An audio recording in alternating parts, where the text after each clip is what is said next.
আসসালামু আলাইকুম। বাংলা সংবাদে সবাইকে স্বাগত জানাচ্ছি। আমি চিন্তিয়া হক। শুরুতেই সংবাদ শিরোনাম।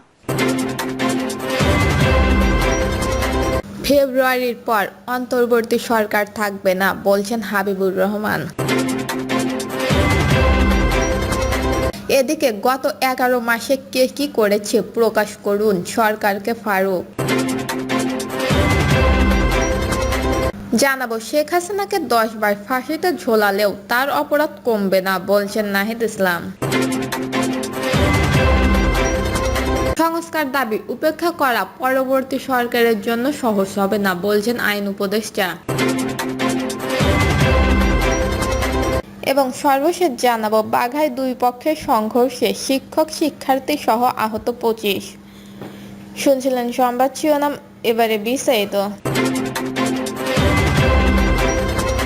ফেব্রুয়ারির পর অন্তর্বর্তী সরকার থাকবে না বলছেন হাবিবুর রহমান। বিএনপি চেয়ারপারসন খালেদা জিয়ার উপদেষ্টা হাবিবুর রহমান হাবিব হুঁশিয়ারি দিয়ে বলেন, আগামী বছরের ফেব্রুয়ারির মধ্যে জাতীয় সংসদ নির্বাচন না হলে বর্তমান অন্তর্বর্তীকালীন সরকার থাকবে না। হাবিবুর রহমান বলেন, ছাত্ররা বিপথে চলে গেছে, তারা বিএনপিকে চাঁদাবাজ বলে। তিনি বলেন, ছাত্রদের এনসিপি লুট করছে, সারা দেশে এনসিপির পথযাত্রায় সরকার খরচ করছে এমন অভিযোগ করে তিনি বলেন, এক সময় এই সব খরচের হিসাব দিতে হবে। ছাত্রদের এত টাকা ও গাড়ির বিষয়ে দুদকের তদন্ত দাবি জানান হাবিবুর রহমান। তিনি আরো বলেন, স্বাধীনতা বিরোধী পাকিস্তানি প্রেতাত্মা রাজাকার এখন সংবিধান, জাতীয় পতাকা ও জাতীয় সঙ্গীত নিয়ে জাতিকে বিভ্রান্ত করছে। বিএনপির প্রতিষ্ঠাতা সাবেক রাষ্ট্রপতি জিয়াউর রহমান ও দলের ভারপ্রাপ্ত চেয়ারম্যান তারেক রহমানকে নিয়ে কূটনীতি ও স্লোগান প্রত্যাহার করতে এনসিপির নেতাকর্মীদের প্রতি আহ্বান জানান বিএনপির এই নেতা। গত 11 মাসে কে কি করেছে প্রকাশ করুন সরকারকে ফারুক। চাঁদাবাজদের ধরার জন্য অন্তর্বর্তীকালীন সরকারের প্রতি সন্তুষ্ট প্রকাশ করেছে বিএনপি চেয়ারপারসনের উপদেষ্টা জয়নুল আবেদিন ফারুক। তিনি বলেছেন, 2000 কোটি টাকা চাঁদা নেওয়ায় চাঁদাবাজদের খবর আপনাদের কাছে আছে, তাদের নাম প্রকাশ করুন অতি দ্রুত। গত 11 মাসে কে কি করেছে তা প্রকাশ করুন। জয়নুল আবেদিন ফারুক বলেন, দেশের প্রতিটি গ্রাম অঞ্চল, চা দোকান, মহল্লায় এখন একটিই প্রশ্ন, আপনারা তো কারো পক্ষের লোক না, তাহলে কেন এখনো নির্বাচনের তারিখ ঘোষণা হচ্ছে না? শাহাবুদ্দিন আহমেদ মাত্র 3 মাসের মাথায় এরশাদের 10 বছরের দমন নিপীড়নের অবসান ঘটিয়ে নির্বাচন দিয়েছিল, কিন্তু আজ 11 মাসেও নির্বাচন বিলম্বিত হচ্ছে। তিনি বলেন, আমরা তো রাজনৈতিক পরিবার থেকে এসেছি, আমাদের নেতা শহীদ জিয়া দেশের স্বাধীনতার ঘোষণা করেছেন, আমাদের দেশ নেত্রী এরশাদ বিরোধী আন্দোলনে বাংলাদেশের গণতন্ত্র প্রতিষ্ঠার সংগ্রামে নিজেকে নিয়োজিত করেছেন। স্বাধীনতার ঘোষকের সন্তান, 16 বছর দেশের বাইরে থেকে গণতন্ত্রের জন্য কাজ করেছে। এই আমাদের তরুণ প্রজন্মের নেতাদের নিয়ে আন্দোলন সংগ্রামকে সহায়তা করে হাসিনাকে বিদায় করেছেন। সেই বিদায়ের ফল কি আজকে 11 মাসেও আমরা পেয়েছি? তিনি বলেন, জামায়াতে ইসলামীর বন্ধুরা, আপনারা কোনো এক সময় আমাদের বন্ধু ছিলেন, অবহেলা করি না, করতেও চাই না, কিন্তু মনের দুঃখ হয় যখন দিল্লির বিরুদ্ধে লড়াই করেছি।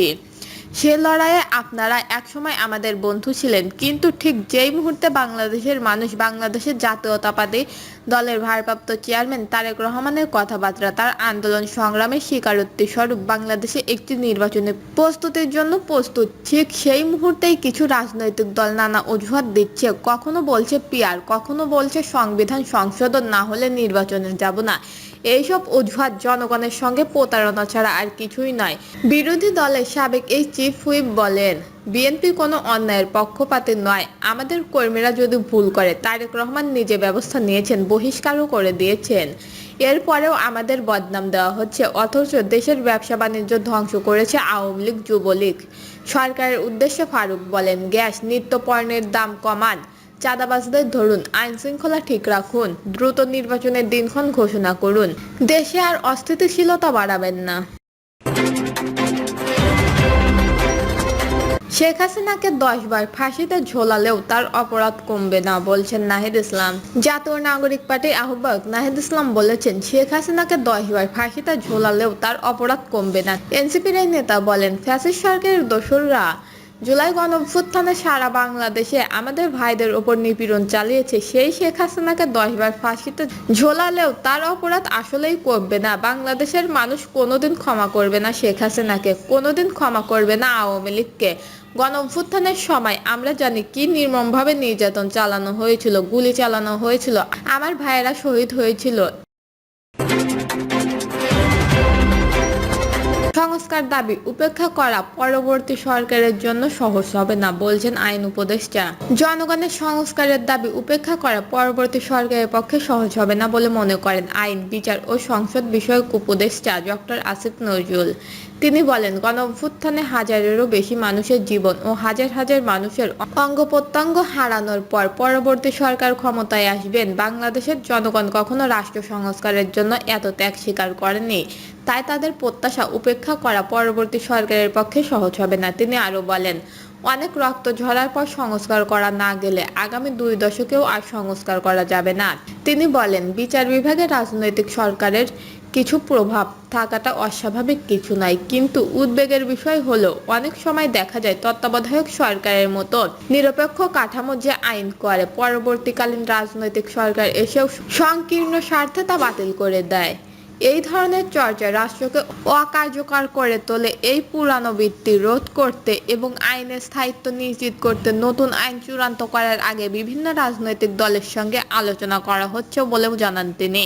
উপদেষ্টা বলেন, নিম্ন আদালতে এমন অভিযোগ প্রায়ই শোনা যায় যে সরকারি উকিল হওয়া সত্ত্বেও অনেকে আর্থিক প্রবলেমে পড়ে প্রতিপক্ষের হয়ে কাজ করেন। এটি বিচার ব্যবস্থার প্রতি সাধারণ মানুষের আস্থাকে মারাত্মকভাবে ক্ষতিগ্রস্ত করে। তিনি আশা প্রকাশ করেন যে প্রস্তাবিত সরকারি অ্যান্টি সার্ভিস অধ্যাদেশ 2025 কার্যকর হলে এই সমস্যার সমাধান হবে এবং বিচার প্রক্রিয়ার স্বচ্ছতা ও জবাবদিহি ফিরে আসবে।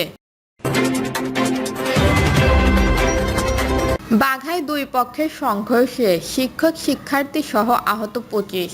রাজশাহীর বাঘায় 2 পক্ষের সংঘর্ষে শিক্ষক শিক্ষার্থী সহ 25 জন আহত হয়েছে। বুধবার বেলা 11টার দিকে উপজেলা মণিগ্রাম ইউনিয়নের মিরগঞ্জের মহদেপুর হিলালপুর মাধ্যমিক বালিকা বিদ্যালয়ে এই সংঘর্ষণের ঘটনা ঘটে। খবর পেয়ে পুলিশ ও সেনাবাহিনী ঘটনাস্থলে গিয়ে পরিস্থিতি শান্ত করেন। জানা গেছে, প্রধান শিক্ষক আব্দুল খালেক বিদ্যালয়ের নিয়োগ বাণিজ্য অনিয়ম, দুর্নীতি, অনৈতিকভাবে টাকা নিয়ে বিদ্যালয়ের 3য় ও 4র্থ শ্রেণীর কিছু লোক নিয়োগ করা হয়। এই টাকা দিয়ে বিদ্যালয় উন্নয়নের দাবি করে সহকারী শিক্ষকেরা। এতে প্রধান উপদেষ্টা আব্দুল খালেক রাজি না হয় সহকারী শিক্ষকরা একত্রিত হয়ে 20 জানুয়ারি তাকে ধাক্কাতে বিদ্যালয় থেকে বের করে দেয়। এই ঘটনার পর স্থানীয় সহ বিদ্যালয়ের শিক্ষক কর্মচারীরা প্রধান শিক্ষককে 24 লাখ টাকা নিয়োগ বাণিজ্য ও অনিয়ম এবং দুর্নীতির বিচারের দাবিতে উপজেলা নির্বাহী কর্মকর্তার কাছে লিখিত অভিযোগ করেন। অভিযোগ দীর্ঘদিন অতিবাহিত হলেও কোনো ব্যবস্থা গ্রহণ না করায় 4ই মে প্রধান শিক্ষক আব্দুল খালেকের পদত্যাগ দাবিতে মানববন্ধন করেন। বহির্ভূতভাবে জোরপূর্বক প্রধান শিক্ষককে পদত্যাগ করানো হচ্ছে বলে উপজেলা নির্বাহী কর্মকর্তার কাছে অভিযোগ করেন। প্রধান শিক্ষক আব্দুল খালেক তার লোকজন নিয়ে বিদ্যালয়ে আসেন। এতে সহকারী শিক্ষক ও শিক্ষার্থীরা উত্তেজিত হয়ে পড়েন।